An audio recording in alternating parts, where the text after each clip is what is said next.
Magandang umaga mga ka-people at another tutorial na naman tayo kung paano i-mix yung Flexiban sa 4 liters. So tara, kung bago ka napadaan sa aking YouTube channel mga ka-people, at huwag kalimutan mag-subscribe at pag-hit na rin yung notification bell.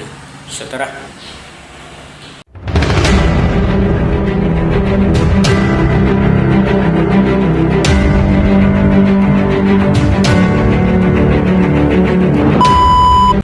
Flexiban mga ka-people, ayan siya.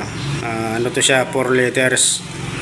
So ang 4 liters mga ka-people, ang katumbas na simento niyan ay 4 na kilo. Kung 4 liters to, 4 na kilo yung simento, yung mimix mo rito sa isang 4 liters na Flexiban. So katulad dito mga ka-people, for example, ito 1/4 lang to na nilagay ko. So makikita nyo malabnaw pa at dadagdagan ko ng simento para lumapot siya mga ka-people. Yan.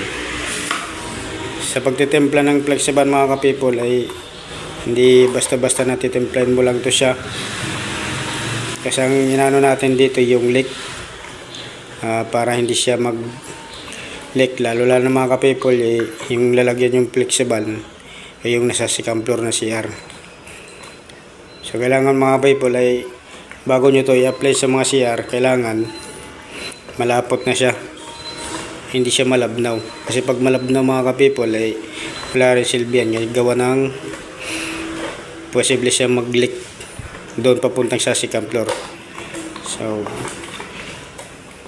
sa mga hindi pa nakakalam nito mga ka-people, itong Flexiban ay napakatibay ito, lalo na pag mga CR ang na-apply nyo nito, para mapapansin nyo na malapot na siya, diba? Mapapansin nyo iba yung labnaw ng walang halong simento. So ito malapot na.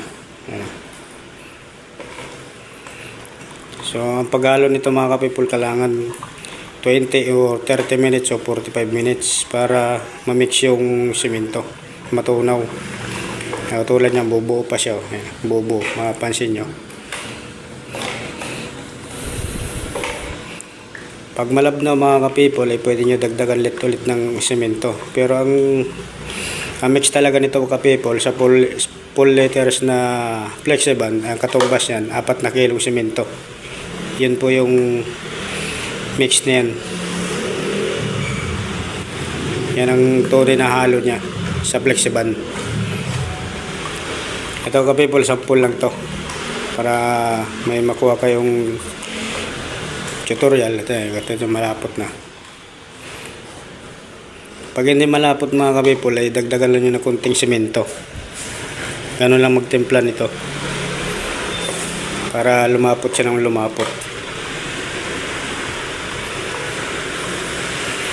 Maganda rin to i-apply mga ka-people sa mga pader, lalo lang sa mga labas yung mga naglilik. Napakaganda nito mga ka-people, para yung bahay ay hindi siya pasukan ng tubig. So mimix mo lang to mga ka-people. Ayan.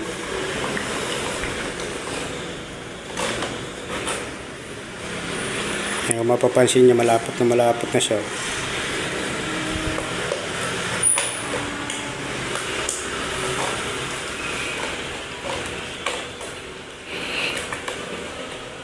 So ito na mga ka-people, ang kalabasan ng waterproofing yan. Kung makita nyo, napakaganda ng ka-waterproofing.